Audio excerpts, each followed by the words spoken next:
Coming out of Baylor, Robert Griffin III was one of the most explosive players in the entire country. As a junior, RG3 threw for 3,500 yards and 22 touchdowns, and he also ran for 700 yards and 10 touchdowns, which was good enough to win RG3 the 2011 Heisman Trophy.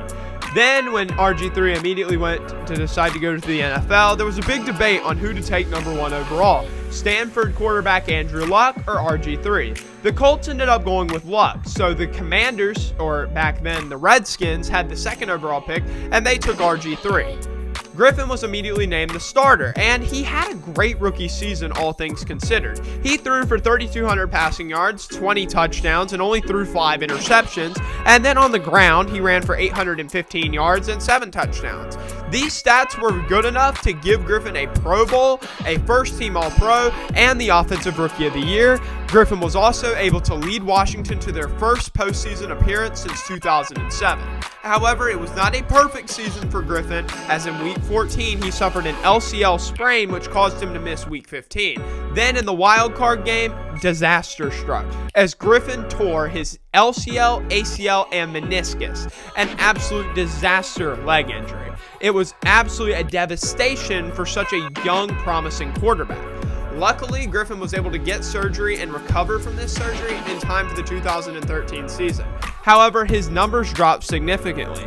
And if you look at yards, you might not say that, because actually he threw 3 more yards than he did in his first season. He threw 3,200 as a rookie, 3,203 as a second year. However, he only threw 16 touchdowns and a career-high 12 interceptions. And he missed 3 games due to an injury. So this seemed to become the norm for RG3, as he had all these lists of an injury since joining the NFL. He also had torn his ACL at Baylor, so unfortunately this just kind of seemed like something that RG3 would go through. In 2014, there appeared to be some hope for Robert Griffin, that he would be able to return to what we saw at Baylor and what we saw in his first year in the NFL. However, that was not the case, as in Week 2, Robert Griffin suffered a dislocated ankle, which would cause him to be out until Week 9. This would allow Griffin to only appear in 9 games, where he threw 4 touchdowns and 6 interceptions. In 2015, in the preseason, Griffin suffered a concussion, and so then Washington pulled him. They brought in Kirk Cousins, and Kirk Cousins was the starter,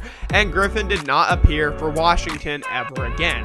So it was time for Griffin, as he felt as though he could not get a break with the Redskins or the Commanders, or whatever you want to call them. For the sake, we're just going to call them the Redskins, because that's where they were at this time. Griffin felt like he couldn't catch a break, and so he was like, okay, what if I get this new opportunity? I'm going to get a fresh start. So he signed a 2-year deal worth $15 million to sign with the Cleveland Browns. However, this is not at all a good thing, because in Week 1, he was placed back on injured reserve, this time with a fracture in one of his bones in his left shoulder, and when he returned on Christmas Eve, he suffered another concussion. So it just seemed like Robert Griffin III was never going to be the star that we saw at Baylor or his rookie season. And this is such a shame. I say it all the time, because this is now the 3rd quarterback I've talked about that it looks like their demise is going to be because of injuries. Remember, I talked about Tua the other day. I've talked about Cam Newton, and now I'm talking about Robert Griffin.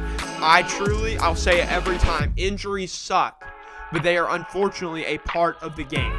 It seemed as though Robert Griffin's time was over in the NFL. He would miss all of 2017 after he was released by the Browns at the end of 2016. But he was picked up by the Baltimore Ravens, and in 2018 he started a game. It didn't really go too well, and it was safe to say that Griffin's short time in the NFL was over. He would play as the Ravens' 2nd and 3rd string until 2020, before he ended up retiring, and he is now a broadcaster for ESPN. You can see him. That is, of course, unless he's having to dart from Mercedes-Benz Stadium because his wife is in labor.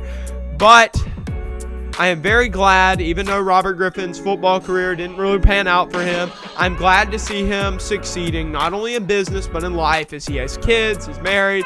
It's just a great overall thing, because a lot of players don't really recover from that injury in life. I mean, it demoralizes them. And to see Robert Griffin, to not allow that, that's a great story. And unfortunately, he didn't turn out like many thought he would. He was one of my favorite quarterbacks when I first started watching the NFL. It was like his second or third year, and I had remembered his first season. I had watched some of his first season, and I was like, man, this Robert Griffin guy's really good. RG3, he's awesome. And I think I actually picked him to a fantasy team of mine. But unfortunately, he didn't pan out. But anyway, guys, that'll end today's video. If you enjoyed, show it by hitting the like button, hitting the subscribe button. It would mean the world to me. It helps me out a ton with the algorithm. You guys have been absolutely killing it with liking and subscribing. I cannot thank y'all enough. If you want to see even more of my content, I am extremely active on Instagram and Twitter, so there'll be links to those down in my description below. Until next time, I want y'all to have an awesome day, and I'll see y'all later.